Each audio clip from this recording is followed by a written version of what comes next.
If you want a real shot at winning your fantasy league this year, you need to hit on one of these top tier running backs. It's where most people screw up and don't realize it until it's too late. So let's break down the top 36 running backs for 2025 by tier based on role, upside, and who actually is built to carry your roster. And this year, McCaffrey's no longer untouchable. My RB1 in the superior tier is Bijan Robinson. He's one of the few fantasy backs with elite volume and explosive talent, and now he walks into the NFL's softest rushing schedule. He also ranked 6th in total running back touches last year and still has room to grow in the touchdown department. But what locks him into the S tier is a total lack of risk. There's no role ambiguity, no committee warning signs, and no offensive shift. Just elite volume on the ground with the most favorable matchup slate in the league. Because Bijan didn't need ideal conditions to finish in the top 10, now he gets the cleanest path in the league. No backfield drama, no situational noise, and if the Falcons can win 8+ games, this isn't just a top 5 running back, he's a league winner. But you already know who's next, it's Saquon Barkley. He proved he can dominate in this Philly offense, and every indicator says it's about to happen again. He finished 2nd among all running backs in snap share last season and 4th in expected fantasy points per game over the final 6 weeks. But what locks him into the S tier is how little has changed. Philly's offense is mostly intact, the backfield depth chart mostly unchanged, and the Eagles walk into the 8th easiest rushing schedule in the league. He did all of this with his quarterback scoring touchdowns on the ground basically every game. So to get there on Saquon in the S tier, you don't really have to project a leap, you just have to remember what just happened and recognize that nothing's changed. He's one of the easiest running back 1 picks on the board. Now behind the superior tier, things get a little more complicated. These next 3 backs still carry number 1 overall ceilings, but each of them comes with a but. Whether it's durability, volatility, or how they finish the season, these are elite players with one thing you'll need to watch closely. So let's get into tier A. They're elite, but not untouched by risk. Christian McCaffrey still has the highest ceiling in fantasy, 4 top 3 finishes, 2 running back 1 overall seasons, and 2 of those came after major injuries. That's a profile you have to take seriously even in 2025, but this isn't a risk-free bet anymore. He severely hurt people in fantasy last year, going basically 1 overall in every league you were in. So that recency bias is why he's sliding into the later part of round 1 right now. You're not forced to take him anymore, you choose to, and that's what makes this one of the most honest picks in the first round. You know what you're getting into. League winning upside in one of the league's best scoring environments, tons of efficiency if his body can hold up. You just have to look in the mirror and decide if you can stomach the downside. But if you're chasing just pure efficiency, Jahmyr Gibbs is your guy. There's no one better. He posted a 10% explosive rush rate last year while his volume scaled up, and that almost never happens. He scored in almost every game last year and still had weeks where he vanished in the first quarter. That's kind of what you're in for. It's not always comfortable, but the numbers don't lie. He had 16.9 fantasy points per game with Montgomery last year, but 29 without Montgomery in the lineup. So he's essentially that supercar in your garage. Most weeks you're thrilled, some weeks you're screaming at the screen, but if Montgomery ever misses time, you basically have a cheat code with 29 points per game upside. It's built in, and even without it, he's still a top 5 PPR back just coasting on talent. This next guy is one of the hardest players to rank every single year, but Achane is essentially breaking every mold. He ran for 900 yards and caught another 600 last year, but he still left you frustrated almost every single week. His 2024 tape didn't have the long runs that he opened with as a rookie. His efficiency dipped pretty significantly, but when Tua is on the field, he averages 20 PPR points per game, and when Tua is out, just 7. That's not noise, that's basically the entire bet here. Even with a massive increase in volume, he had fewer points per game than his rookie year. You're not getting those 61-yard outlier runs like you did before. So what this comes down to is how healthy the offense can actually stay this year and how efficient Achane can continue to be even on a little bit more work. This one might drive you nuts, but in the fastest offense in the league with passing volume that spikes when Tua is active, especially to running backs, you're drafting a piece of dynamite. You just have to know that the fuse is short. By the way, if you want my full draft guide free with rankings, sleepers, busts, and cheat sheets, go to fantasyaccelerator.com or hit the first link in the description. You'll get full access to my year-round fantasy system free until week 1, but I'm not promising that deal's going to stay up all summer, so go claim it. Tier B is for your locked-in RB1s with small but real concerns. These are the backs that you feel good building around, but each one's got a thread of volatility that keeps them a step below tier A. Maybe it's age, maybe it's past game work, maybe it's the feeling in your gut, but you're not closing the laptop with complete peace of mind. And it starts with Derrick Henry. He's still terrifying, but he's also still producing. He didn't just survive the move to Baltimore, he thrived. Over 2,100 total yards, 18 touchdowns, and that was with Lamar Jackson next to him. You couldn't stack the box, and you couldn't wear him down. Now, sure, he's 31. He catches about 1 awkward awkward pass per game, but the offense is built for a back like him, light boxes, shotgun runs, and a red zone system that practically prints touchdowns. He's definitely not sexy in PPR, but he's still a monster in real life, and the Ravens just gave him $20 million guaranteed. So if they're not worried about the age, why should you be? But we need to talk about Ashton Jeanty, the most exciting risk in fantasy, but he might actually be the scariest name to pass on in your draft because the upside is completely insane. I keep hearing a lot of people I respect saying that if you were to take him as your RB1 overall, that it's totally fine, but we haven't seen it yet, so that's a little bit tough. But the Raiders offense is quietly built for him. Pete Carroll, Chip Kelly, and now Geno Smith, with a backfield that was dead last in rushing last year, so this isn't just a shot, it's a launch pad. He's 22, he's electric. I'm really trying to find holes here. It's tough. And if you play in a keeper or dynasty league, this is the one guy who might actually appreciate in value. It's terrifying, but everything's there. The talent's real, but so is the risk with Bucky Irving. When he took over the backfield last year, the production was undeniable. Over his final stretch, 135 total yards per game, and he was on pace for 1,500 yards and 50 plus catches. Todd Bowles called it pretty early that this was Bucky's backfield, not Rashad White's. But here's the thing, he's small, 195 pounds, and after his only 25 carry game, he got 4 touches the next week. So when he was beat up, the snap count was completely slashed. And the market is already baking in perfection. His ADP forces you to believe he's finishing as a top 10 back. Anything less, and you're really not getting a ton of value. So you're not just betting on talent, you're betting on health, and you're betting on his ultimate durability, and you're betting on a breakout that can survive its own hype. But the quietest RB1 profile in fantasy is clearly Chase Brown. You didn't plan to draft him last year, and the Bengals didn't plan to feature him either. But when Zach Moss went down, something clicked, and Brown turned into an absolute machine. Over his final 8 games, he averaged 116 yards per game on 95% of the team's backfield touches. That's not a committee. That's a bell cow. He caught 80 balls on 93 targets and was getting 25 opportunities per game basically down the entire stretch. This offense isn't changing, and Brown's draft cost still leaves headroom. So no, he's not flashy. He's not getting hyped up on every list, but if you're playing in full PPR, this might be one of the best values I've seen. So we've covered the guys to build your team around. Now there's a tier where things start to slip a little bit. I'm calling it tier C. These backs still have standalone value, but for one reason or another, age, team, usage, or just plain volatility, you start to question if you can trust them when it really counts. And we start with Josh Jacobs, who had a bounce back year that we needed last year, but there's still some quiet signs that this role might not be as safe as it seems. Jacobs is no longer in a prove it mode, but he's also not untouchable. He was a top end back in terms of touches for most of the year, 14 touches inside the 10-yard line. It was the most in the NFL. But what you may not know is the Packers' rushing TD share jumped from 24% to 45% last year. That's massive. He was basically the Packers' complete identity on offense, the week winning ceiling. That part was real, but LaFleur's history of committee usage and the addition of Marshawn Lloyd still makes me nervous. He's still a high floor RB1, but you're drafting hoping they don't pull the rug. But let's talk about Kyren Williams. He had all the red zone work and finishes the RB6 again, even with Blake Corum there. The thing is, his efficiency completely tanked and his contract is still up in the air, so you can kind of feel the cracks forming a little bit here. He was 44th of 46 players with 100 plus carries in terms of his explosive rush rate. 316 rush attempts last year, which is a massive workload risk, but the touchdowns were there, 14 in 2024, 12 the year before. And we know Kyren's McVay's guy, so even with all the goal line work, the efficiency still fell off a cliff, and if they scale back that volume or don't re-sign him, you could be stuck holding the bag. This one feels great on paper, but you can feel the fragility there. Speaking of fragility, let's talk about Jonathan Taylor. He's still one of the most talented runners in the league, but he hasn't played a full season in 3 years, and the ceiling is probably a little bit lower than we remember. He was the RB9 despite missing 3 games. He had just 18 receptions though in 2024. That's down from 40 in 2021, kind of what we remember. So it's not that Taylor is washed, he's just being priced like he's still an elite RB1, and the receptions are completely gone, and now we have all this injury risk on top of it. So if the Colts don't lift him up the way we need, you're drafting him for 2022, but guys, it's 2025. Speaking of a guy you remember that is probably a little bit different now, Breece Hall. Every year there's a guy that completely breaks your heart. This year I think it might be Breece because he's still going top 10 at a position that punishes inefficiency. His yards per carry has dropped from 5.8 to 4.5 and now 4.2 last year. He was the running back 17 with a ton of volume, and the Jets rank bottom half in projected wins, but also offensive output. He's still young, he's still talented, all of those things, but the team is pretty brutal, and the touches that he is going to get, it might not be the value that we need. You can just feel the frustration every time you watch this guy, but if he slips into round 4, it's a little bit easier, but not running back 10. That's a leap. Essentially, it's fading efficiency in an overall bad offensive environment. You don't draft Omarion Hampton for week 1, you draft him for your stretch run, because you're going to have to hold on through some early noise. Hampton might be this year's most important rookie, but you're going to have to time it just right. He's in the 99th percentile in yards after contact contact among running back prospects. But after going in the first round, Najee Harris was signed to a $5 million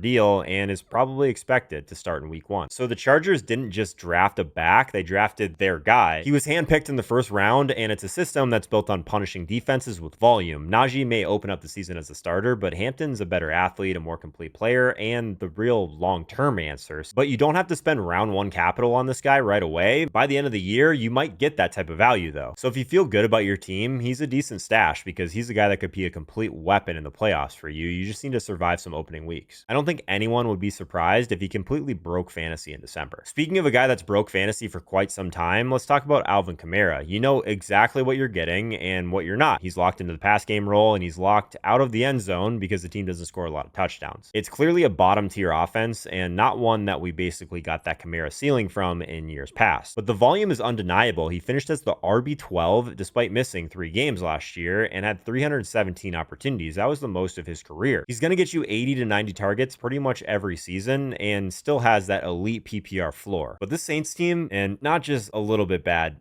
really bad. He's the final piece of this offense that's probably completely broken. The Saints are projected to be one of the worst teams in football, and they still might flatline without some of the players that have moved on. Kamara is like that last piece on a broken offense, but he's gotten it done like this in the past. Just volume, checkdowns, like basically just capturing some of those red zone scraps. So even his worst box scores, you're still getting like that 5 catches for 30 to 40 yards. So you're still getting that high PPR floor. But here's the catch. His 2024 workload was absolutely massive. And at 29, with a rookie QB and no real TD upside, the trapdoor is real here. You're not drafting a huge ceiling, you're drafting a large floor. So in the right build, that's fine. But he's really just a dusty flex play who delivers, but only if you ignore the game tape. So if your team is any good, he's mostly a dusty flex play for you, but he could still deliver. Just don't watch the game. We're now out of the comfort zone and into tier D. There's still a path of top 15 production here, but you're threading needles. Whether it's a committee risk, usage volatility, or a crumbling environment, you're not just betting on talent, you're betting on everything going right. Speaking of everything going right, James Cook, he put up 16 touchdowns last season and still nobody trusts him, but I would argue for good reason. 43% of his fantasy points came from touchdowns. That's Jamal Williams level unsustainable. So regression is coming, and the Bills already hinted at it by pulling him off the field in critical moments last year and funneling touches to Tyler Johnson and Ray Davis. His receiving role is fading and his rushing volume dipped, but this offense still is going to score, and they're going to score a lot. But Cook is talented and explosive. This just isn't a set it and forget it RB1. You're drafting a player whose spike weeks carried him last year and whose valleys may hit harder in 2025. So I just think he's a little bit overpriced for what he is. If he's not catching passes or scoring 12 plus touchdowns again, what exactly are you buying here? But Kenneth Walker might be the most frustrating back in fantasy football because you want to love him. The tape pops, the tackle breaking stats are elite, and when he's on, he's lethal, but when is the problem? He's missed time every year. He disappears mid-game and he's still chasing highlight plays instead of taking that 4-yard run that keeps the chains moving. But to his credit, Seattle's new staff is building a run-heavy identity, and he also quietly leveled up as a pass catcher last year. But if you're drafting Walker, you're volunteering for volatility. He's truly just a best ball hammer to me. In redraft, you'll question this pick pretty much every other week, but he's a fine pick if you're swinging for the fences. Just don't expect week-to-week safety. Speaking of safety, weeks 1 to 11 last year, Joe Mixon was a top 3 running back overall. That happened. He averaged 23.3 fantasy points per game, but then the ankle injury came and the Texans basically imploded. Now sitting here in July, the fantasy world mostly forgot what he just did, but the workload was real. Tied Kyren Williams in weighted opportunities. He had the 4th most red zone touches, and the team paid him to be the bell cow again, so there's really no one behind him. The downside is Houston's offensive line is even worse. The offense could sputter again if the receivers don't stay healthy. Mixon's no spring chicken, but if you told me that you could get Mixon's workload profile in round 5, I'd probably stop asking questions. He's truly a high floor RB2 with real path to RB1 numbers, just if the offense doesn't collapse again. But if you want my top 150 rankings for free, just hit the link in the description. That's what I'm using in every draft this year, but if your league gets it before you do, you're probably cooked. Now, every player in tier E has something appealing: explosiveness, past success, pedigree, but age, lack of proof, or likely committee usage knocks them down. They only need one of those issues to land here. So sure, they could overperform, but the floor is pretty low. Chuba Hubbard's rise last year was tied to volume, not explosion. The Panthers leaned on him for 250 plus touches, and he quietly put up serviceable numbers, but here's the reality. He averages 3.9 yards per carry and now enters the season with rookie Jonathan Brooks, who was drafted in the second round and expected to take over sooner rather than later. Carolina also owns the NFL's 5th easiest rushing schedule, but if Brooks is even close to ready, Hubbard's value could collapse quickly. I think he's a fine early season flex if Brooks starts slow, but the usage cliff could be coming. Let's talk about TreVeyon Henderson. The Patriots spent a second round pick on him, and it's basically the perfect setup. Will Campbell's going to boost that offensive line. Drake May, he's going to bring some real juice. And the backfield is wide open, but here's the rub. This is still the Patriots offense with massive questions across the board. And while draft capital signals intent, the coaching staff has a track record of running committees. So this is a bet on talent. TreVeyon has the speed and college pedigree, and New England should feed him. But if they fall behind, which is likely, or rotate like they always have, the volume might never stick. So this is a talented wild card for me who could lead the backfield by midseason or be stuck in a 3-man rotation. But there's no clearer trap in fantasy football than David Montgomery, because if you're banking on last year's touchdowns to show up again, you might be disappointed. In 2024, he had 13 rushing TDs on just 219 carries, benefiting from elite red zone usage and one of the NFL's most efficient offenses, but that script is shifting. Jahmyr Gibbs is earning a lot more work, Ben Johnson is gone, and the Lions' red zone scoring might not be quite so automatic under John Morton. Even if Montgomery keeps the short yardage work, it's hard to see a repeat of 13 scores when he had just 6 games all year of 60 rushing yards. So this is kind of a touchdown or bust bench piece and no longer a priority flex. We're now deep into the chaos tier or the F tier, where there's going to be unclear roles and unclear returns. These guys all have a path to actually matter, but none of them have secure roles. So you're basically crossing your fingers for some camp clarity and likely streaming them early on. It starts with James Conner. This one's pretty safe. He's still in Arizona. He's still quietly productive, but the narrative around Conner is no longer about upside. It's about whether his body can hold up just one more time. He's been absolutely crucial to this Cardinals offense with back-to-back 1,000-yard seasons, but he usually misses at least one game, sometimes more. And at age 30 with Trey Benson, I don't know, still in the mix, there's a chance that the reliable RB2 days for Conner have come and gone. For the most part, though, you know exactly what you're buying, a volume patch with a low ceiling and a lot of baked-in risk. Speaking of risk, Tony Pollard is still in Tennessee and he's still the starter, but there's just not a lot of ceiling here. Definitely not league-winning upside, just solid, and that's okay. He's a fine floor play if the committee doesn't get out of control, but he's no longer a lock for weekly RB2 value. Quinshon Judkins is basically the direct Nick Chubb replacement for the Browns, but it is a bet on a rookie behind a pretty mediocre offense with a shaky QB situation. We know about the physicality, we know about the touchdown resume, but it's still a losing franchise, and it's one that's not going to score a ton of points, especially from the running backs. I'm just not sure if I want to be tied to this offense in general. So if you need an immediate volume play in a broken offense, sure. If he scores, he probably is going to return value on those weeks. If he doesn't, you're stuck with a little bit of a grind. Harvey landed in the right system under Sean Payton, but now he has to earn it. The Broncos led the NFL in running back target share with 32%, and Harvey's UCF receiving profile matches exactly what Payton wants, but he's still surrounded by a ton of bodies in this backfield. So there's no guarantee that he gets Alvin Kamara level treatment, at least in year one. So that's the trap. The fit screams league winner, but the depth chart says, meh, maybe not yet. So he's probably an RB2 value with PPR ceiling if he hits. The upside's certainly real there. I just don't want to overvalue what we're looking at here in terms of landing spot. This is the prototypical boom bust rookie pick. Right coach, right system, but no guarantee that he's going to get the touches we want. With Aaron Jones, you're drafting a known talent, but with unknown tread left on the tires. Jones steps into a strong Vikings offense yet again, but I'm a little bit worried about his durability here, especially since they have the signing of Jordan Mason, which felt a little bit like an insurance policy to me. There's already chatter that there's going to be a 1A, 1B situation here in Minnesota, or at the very least, the Vikings are going to rotate a little bit more than expected. So yeah, he's a running back 2 value if he's healthy, but you better have a backup plan. That wraps up tier F. Now we move into tier G, which is the alternate tier. You're not drafting production, you're drafting possibility. DeAndre Swift is an interesting one. The Bears technically didn't want him, but now he's their RB1 by accident, essentially, in a Ben Johnson offense. With Jaylen Warren, you're not drafting a starter, you're drafting a guy who's trying not to lose his job. But Isiah Pacheco, he's the RB1 in name only, essentially. Kansas City still won't give him 20 touches. What about Cam Scatabo, who might be the best back in New York, but no one's really noticed yet? We already talked about Aaron Jones, but what about Jordan Mason on the other side of this 1A, 1B situation in Minnesota? Because if Aaron Jones breaks, Mason's going to walk into 15 touches in a top 10 offense. But after tier G, we close things out with tier H. This is kind of the fringe, players that are worth a dart throw, but who are barely holding on in terms of relevance. And for me, that's Caleb Johnson. The Steelers drafted him to be the guy, but it just won't happen in week 1. Najee Harris is out in Pittsburgh, but this one just feels like you're drafting a memory. But you probably don't remember Brian Robinson. He's one of the most boring fantasy picks every single year, but somehow he's still useful. Travis Etienne still has some big play juice to him, but his touch count dropped by over 20% late in the year, and the Jaguars clearly wanted a second option. So if Tank Bigsby or Keelan Robinson earn any trust, Etienne's path to top 12 volume might be gone for good. Zach Charbonnet flashed enough in limited reps to hint at a bigger role, especially with a new run-heavy staff in Seattle. The usage could finally match his skill set. So if Walker misses time or the offense tilts towards efficiency over explosiveness, Charbonnet could quietly become the every week value play that no one saw coming. But every name in this video forces the same question. Do you want stability or are you ready to draft for upside and chaos? That part is up to you.